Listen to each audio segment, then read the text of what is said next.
L'homme avec une puce intégrée sans son cerveau est-il encore un homme?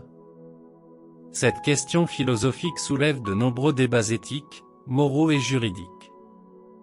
La puce intégrée peut-elle remplacer les fonctions cognitives, affectives et sociales du cerveau humain? Quels sont les avantages et les inconvénients d'une telle technologie? Quelles sont les limites et les responsabilités de l'homme augmenté? Ces questions sont au cœur des enjeux de la société du futur, où l'homme et la machine seront de plus en plus fusionnés.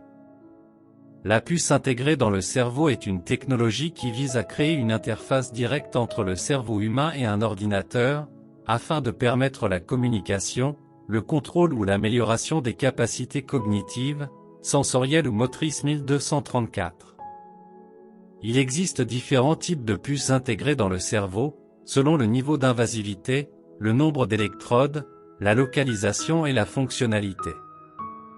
Par exemple, la start-up Neuralink, fondée par Elon Musk, a développé une puce de la taille d'une pièce de monnaie qui se connecte sans fil à un appareil externe et qui peut être implantée dans différentes régions du cerveau grâce à un robot chirurgien 123.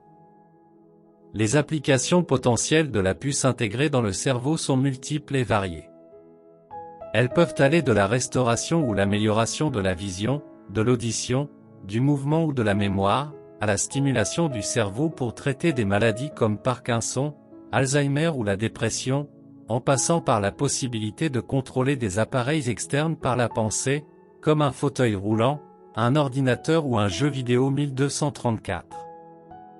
Les défis et les risques liés à la puce intégrée dans le cerveau sont également importants. Ils concernent notamment les aspects techniques, éthiques, juridiques et sociaux de cette technologie. Par exemple, il faut s'assurer de la sécurité, de la fiabilité, de la compatibilité et de l'évolutivité des puces implantées.